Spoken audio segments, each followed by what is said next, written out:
अस्सलाम वालेकुम। क्या हाल चाल हैं आप सबके। उम्मीद है आप लोग बिल्कुल ठीक होंगे और हम भी बिल्कुल ठीक ठाक हैं अल्हम्दुलिल्लाह। और यहाँ पे है सुबह का टाइम, मतलब 11 बज रहे थे और मैं यहाँ एलोवेरा जेल निकाल रही थी, इसलिए कि मुझे अपने बाल थे। और आज मैं आपको अच्छी बाल रेमेडी दे रही हूँ जिससे आपके बाल स्मूथ, सिल्की और घने हो जाएंगे। तो ये मैं अपने बालों पे आजमा चुकी हूँ, तकरीबन 2-3 साल से मैं ये रेमेडी कर रही हूँ और जिससे मेरे बाल जो है झड़ना भी रुक गए हैं और बड़े अच्छे हो गए हैं। तो मैंने उसमें मेथी दाना और चाय की पत्ती डाल दी थी और उनको पकने के लिए रख दिया था और साथ साथ थोड़ा सा फ्रिज की सफाई भी कर ली थी, इसलिए कि मैं कुछ मसाले और जैसे बेसन हो गया, मैदा हो गया, ये सब मैं फ्रिज में रखती हूँ ताकि ये ख़राब ना हो। तो इस तरह ये होता है कि जब आप थोड़ा सा फ्रिज का कुछ भी आप निकालते हैं सामान, तो उससे क्या होता है कि आपकी फ़्रिज की सफाई हो जाती है। तो यहाँ जब मैंने वो निकाला था तो मेरे फ्रिज की बहुत अच्छी सफाई हो गई थी। वैसे तो मैं सफाई हाथ के हाथ करती हूँ, मगर कोशिश होती है कि मैं इसको अच्छी तरह से साफ़ कर दूँ। तो मैंने अभी सारा जो है अपना खाना पूरा इसका साफ़ कर दिया था और फ्रिज को मैंने अच्छा सा नीट कर दिया था। यहाँ मेरी चाय की पत्ती जो है, जो मेरे बालों का जो समझें कि शैम्पू है, वो तैयार हो गया था। बेसिकली ये शैम्पू ही है, बस थोड़ा बहुत शैम्पू हम इसमें ऐड करते हैं।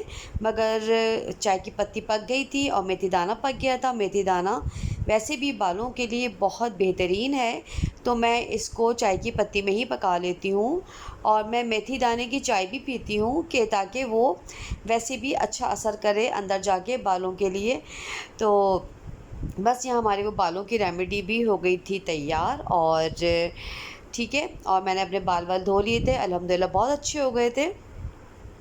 मैं उसमें एलोवेरा जेल यूज़ करती हूँ, थोड़ा शैम्पू डालती हूँ और थोड़े से लेमन के फ्यू ड्रॉप्स।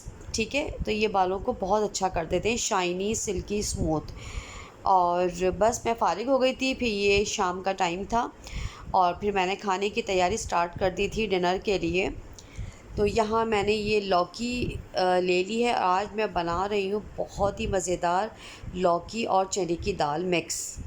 सही ना। वैसे तो आम तौर पे जैसे लौकी भी लोग ज़्यादा शौक़ से नहीं खाते, और चने की दाल और ये सारी चीज़ें जो होती हैं, मतलब बच्चों को लगता है कि ये बड़ों वाला खाना है, तो वो लोग नहीं खाते शौक़ से। और ये हकीकत है कि जब आप थोड़े बड़े होते जाते हैं, थोड़ी इस एज में आ जाते हैं, जैसे कि हमारी अम्मी वगैरह इस शौक़ से खाती थी ये सारी चीज़ें, जब हम अपने बचपन में उनको देखा करते थे, तो ऐसा लगता था कि नहीं, कोई बहुत मज़े का खाना नहीं है, बहुत टेस्टी नहीं है। मगर और उस वक़्त हमें वैसा लगता था कि बिरयानी ही मिल जाए, पुलाव ही मिल जाए, या बस चिकन कढ़ाई, ये बस समझिए खाने कुछ महदूद थे, जो ऐसा लगता था जिस दिन वो बनते थे ऐसा लगता था आज तो घर में दावत हो गई। ठीक है ना। ज़ाहिर है हर वक्त तो आप बिरयानी या चिकन कढ़ाई या कौरमे नहीं खा सकते, मगर क्या होता है कि बचपन ऐसा ही होता है। तो मगर आज मैं ये दाल और लौकी जो बना रही हूँ, ये इतनी ज़बरदस्त रेसिपी है कि आप लोगों को बहुत ज़्यादा पसंद आएगी और आपके बच्चे भी शौक़ से खाएंगे। कि जो आजकल के बच्चे वैसे भी फ़ास्ट फूड खाना है या कोई मतलब घर में अच्छा ही बनेगा तो खाएंगे, वरना उनकी भूख ही उड़ जाती है। तो बस चलें जी, आज की स्पेशल रेसिपी है और बच्चों के लिए भी है। तो यहाँ मैंने इसमें थोड़ा सा अदरक लहसुन का पेस्ट ऐड कर दिया था ऑयल में। और मैं यहाँ पे प्याज नहीं फ्राई कर रही हूँ, इसलिए कि मेरे पास प्याज ख़त्म हो चुकी थी। मैंने सोचा कि चलें भाई, मेरे मेरे पास अभी फ्राइड अनियन तो है कि मैं उसको यूज़ कर लूँगी। तो फिर इंशाल्लाह हम कल जाके ग्रॉसरी वगैरह करेंगे। तो अभी जो है मैंने जो है प्याज, मैं फ्राइड अनियन इसमें यूज़ करूँगी। और यहाँ मैंने अदरक लहसुन का पेस्ट इसमें ऐड कर दिया है, थोड़ा सा ज़ीरा ऐड कर दिया है। ठीक है, और जो प्याज है वो मैं इसको बाद में ऐड करूँगी, इसलिए कि वो तो वैसे ही फ्राइड है। अगर मैंने पहले से ही डाल दी तो वो और काली काली हो जाएगी, जल जाएगी और खाने का जो कलर है वो बिल्कुल ख़राब हो जाएगा। तो बस आज का जो मेरा व्लॉग है ये बस इसी मतलब खानों पर है, कुछ रेमेडी पर था। मैंने सोचा चले भाई, बहुत दिन हो गए मैं कोई आप लोगों के साथ व्लॉग शेयर नहीं कर पा रही। कुछ ऐसा हो जाता है कभी कभी कि आप व्लॉग नहीं शेयर कर पाते हैं, ना बना पाते हैं। ठीक है, मसाले आप लोग नोट कर लें। धनिया पाउडर है, ज़ीरा पाउडर है, हल्दी है और सुरख लाल मिर्च है पिसी हुई, वो मैंने इसमें ऐड कर दी है। 1 टीस्पून सारी चीज़ें मैंने ली हैं, ठीक है। अब मैंने इसमें टमाटर डाल दिए ताकि इन्हें बहुत अच्छा से ये गल जाएँ, सही है। और इसलिए टमाटर आजकल थोड़े ऐसे आ रहे हैं कि इनको गलाना पड़ता है, तो मैंने थोड़ा पानी डाल के इनको गलने के रख दिए ताकि बिल्कुल मैश हो जाएँ अच्छे से। फिर उसके बाद हम इसमें लौकी और चने की दाल डालेंगे। और चने की दाल जो है ना, वो मैंने बहुत पहले ही भिगो के रख दी, तकरीबन ये 3 घंटे तो भीगी है बिल्कुल आराम से।